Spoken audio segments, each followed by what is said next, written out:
Hello. ആശാൻ ഇതിന് സംവിധാനം ചെയ്തിരിക്കുന്നത് ജോൺ പോൾ ജോർജാണ്. പുള്ളി ഗപ്പിയുടെയും അമ്പിളി ആ സിനിമയുടെയൊക്കെ ഡയറക്ടറാണ്. പിന്നെ ഇതിൻ്റെ റൈറ്റിങ്ങും മ്യൂസിക് ഡയറക്ഷനും ഒക്കെ പുള്ളി തന്നെയാണ് ചെയ്തിരിക്കുന്നത്. പിന്നെ അതുപോലെ തന്നെ ഇത് സിനിമയ്ക്കുള്ളിലെ ഒരു സിനിമയായിട്ടാണ് ഇത് വന്നിരിക്കുന്നത്. അഭിനയിക്കാനും സിനിമയിൽ വർക്ക് ചെയ്യാനും ഒക്കെ താല്പര്യമുള്ളവരുടെ ബുദ്ധിമുട്ടുകളും അവരതിലേക്ക് പറ്റുന്നതും അവിടെ നിലനിൽക്കാൻ വേണ്ടി അവർ കിടന്ന് പാടുപെടുന്നതും അങ്ങനെ കുറേ കാര്യങ്ങളാണ് നമ്മൾ ഈ സിനിമയിൽ കാണുന്നത്. അതിങ്ങനെ കുറച്ചൊക്കെ ഹ്യൂമറസ് ആയിട്ടാണ് ചെയ്തിരിക്കുന്നത്. കുറേ കൗണ്ടറുകളും നമുക്ക് ഇടയ്ക്കൊക്കെ നന്നായിട്ട് തന്നെ ചിരിക്കാൻ പറ്റുന്ന കുറേ കൗണ്ടറുകളും അങ്ങനെയൊക്കെ ഉണ്ട്. പിന്നെ ഇതിൽ നിറഞ്ഞു നിൽക്കുന്നത് നമ്മളുടെ ഇന്ദ്രൻസ് തന്നെയാണ്. പുള്ളി ഈ പ്രായത്തും അത്രയും വൈബ്രൻ്റ് ആയിട്ടാണ് ഈ ഒരു ക്യാരക്ടറിന് ചെയ്തിരിക്കുന്നത്. ഇത് വെച്ചിട്ടുണ്ടെങ്കിൽ ഒരു വലിയ ഫ്ലാറ്റിലാണ് ഇതിൻ്റെ കഥ നടക്കുന്നത്. ശരിക്കും പറഞ്ഞിട്ടുണ്ടെങ്കിൽ ആ ഒരു ഫ്ലാറ്റിൽ ആ ഒരു കോണികളിലൂടെ ഈ പുള്ളി ഇന്ദ്രൻസ് എത്ര പ്രാവശ്യമാണ് കയറി ഇറങ്ങിയിട്ടുള്ളത് നമുക്ക് തന്നെ കണ്ടാൽ നമുക്ക് അതിശയം തോന്നും. ഇതിൽ ജോമൻ ജ്യോതിറിൻ്റെ ക്യാരക്ടർ പറയുന്നുണ്ട്, ഇത്ര വയസ്സായിട്ടും എന്തൊരു സ്റ്റാമിനയാണ്. നമുക്കത് പുള്ളിനെ കാണുമ്പോൾ തന്നെ നമുക്കത് തോന്നും. അത്രയും വൈബ്രൻ്റ് ആയിട്ടാണ് ഇന്ദ്രൻസ് ആ ഒരു ക്യാരക്ടറിന് ചെയ്തിരിക്കുന്നത്. പിന്നെ ജോമൻ ജ്യോതിർ ഇതിൽ പിന്നെ പ്രധാനപ്പെട്ട ഒരു ക്യാരക്ടർ തന്നെയാണ്. നല്ലൊരു നായക നടനുള്ള കുറേ നമ്മൾ രോമാഞ്ചത്തിലും ഗുരുവായൂരമ്പല നടയിലൊക്കെ കണ്ട ഒരാളല്ല ഇതിൽ ജോമൻ ജ്യോതിർ. അത്രയും രസമായിട്ട് പുള്ളി ആ ഒരു ക്യാരക്ടറിന് ചെയ്തിട്ടുണ്ട്. നല്ല രസകരമായിട്ട് തന്നെ ചെയ്തിട്ടുണ്ട്. പിന്നെ ഇതിൽ കുറേ സിനിമയിൽ ഇപ്പോൾ ഈ ജോമൻ ജ്യോതിൻ്റെ ക്യാരക്ടറിന് സിനിമയിലൊന്നും എത്തിപ്പെടാൻ വേണ്ടി 10 വർഷമായി പുള്ളിയുടെ ക്യാരക്ടർ കാത്തിരിക്കുന്നു. എന്നിട്ട് പിന്നെ നമ്മൾ അതിൽ ചെന്ന് പെട്ടാൽ നമുക്കുണ്ടാകുന്ന ബുദ്ധിമുട്ടുകൾ. പുള്ളി ഇതിൽ AD ആയിട്ടാണ്. ഒരു AD എന്തൊക്കെയാണ് ചെയ്യേണ്ടത്, അവരുടെ ബുദ്ധിമുട്ടുകൾ ശരിക്കും പറഞ്ഞാൽ സിനിമയായിട്ട് ബന്ധപ്പെട്ട കാര്യങ്ങൾ തന്നെയാണ് ഇവർ ചെയ്യണമെന്ന് തോന്നുന്നത്. അത്രയധികം ഓരോ ചെറിയ കാര്യങ്ങൾ പോലും ഇങ്ങനെ ബുദ്ധിമുട്ട് ഇങ്ങനെ.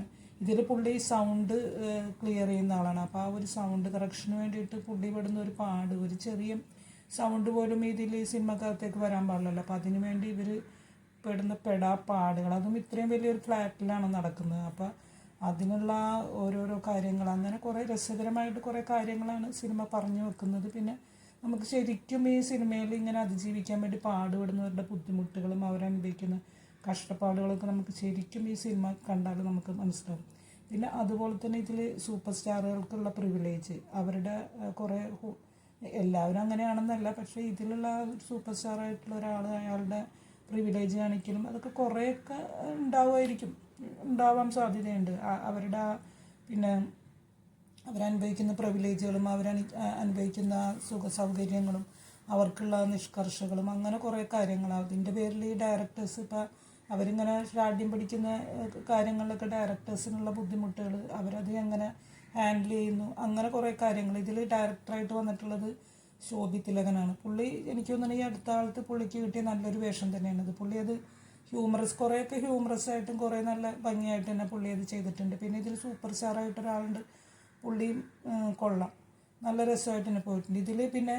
ഇതിൽ കുറേ ഇങ്ങനെ സിനിമാക്കാരുടെ കുറേ കാര്യങ്ങളുടെ കുറേ ഡയലോഗുകളൊക്കെ വരുന്നുണ്ട്. അപ്പോൾ അതിൽ ഇന്ദ്രൻസ് നമ്മുടെ ജോമൻ ജ്യോതിറിനോട് കുറേ ബുക്കുകൾ കൊണ്ടുവന്ന് വെച്ചിട്ട് പറയാനുണ്ട്, ഇതിൽ നിന്നൊക്കെ നോക്കി കാര്യങ്ങളൊക്കെ എടുക്കുമെന്ന് പറയേണ്ടത് പുള്ളി തന്നെ പറയേണ്ടത്. അതിനും വേണം ഒരു കഴിവ്.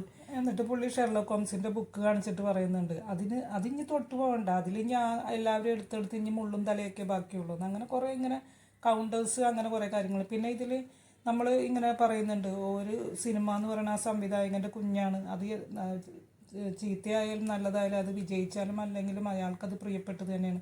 അങ്ങനെ പിന്നെ കഥകളി ഇഷ്ടപ്പെടുന്നവർക്ക് കഥകളീനെ പറ്റി അതിനുള്ള ഇതിനെ പറ്റിയൊക്കെ പറയുന്നുണ്ട്. പിന്നെ ഇതിൽ ഈ സിനിമ ഇപ്പോൾ ഒരു സിനിമ നമ്മൾ ഇത്രയും ബുദ്ധിമുട്ടി എടുത്ത് അത് നമ്മൾ IFFKല എവിടെയെങ്കിലുമൊക്കെ വന്ന് എല്ലാവരുടെയും കയ്യടി നേടുമ്പോഴുള്ള ആ ഒരു നിമിഷങ്ങൾ അതൊക്കെ വളരെ രസമായിട്ട് തന്നെ കാണിച്ചിട്ടുണ്ട്. ആ ഒരു ഇതൊക്കെ മനുഷ്യർ നമ്മൾ ഇത്രയും പാടുപെട്ട് നമ്മളൊരു സിനിമ എടുത്ത് അതിനൊരു അംഗീകാരം കിട്ടുക എന്നൊക്കെ പറയുന്നത്. അങ്ങനെ മൊത്തത്തിൽ സിനിമേനെ പറ്റിയും സിനിമ ഇഷ്ടപ്പെടുന്നവർക്ക് പറ്റിയും അവരനുഭവിക്കുന്ന ബുദ്ധിമുട്ടും അതിലവർ വിജയിക്കുന്നതും അങ്ങനെയുള്ള കാര്യങ്ങളൊക്കെയാണ് ഇതിൽ പറയുന്നത്. പിന്നെ കുറച്ച് എന്താ പറയുക, ഇൻ്റർവെൽ കഴിയുമ്പോഴേക്ക് ഇത്തിരി ഡള്ളായിട്ട് തോന്നി, കുറച്ച് ലാഗൊക്കെ ഉണ്ട്. എന്നാലും ഒരു തവണയൊക്കെ ഒന്ന് കണ്ടിരിക്കാൻ പറ്റുന്ന ഒരു 1 ടൈം വാച്ചബിൾ മൂവി ആയിട്ടാണ് എനിക്ക് തോന്നിയത്.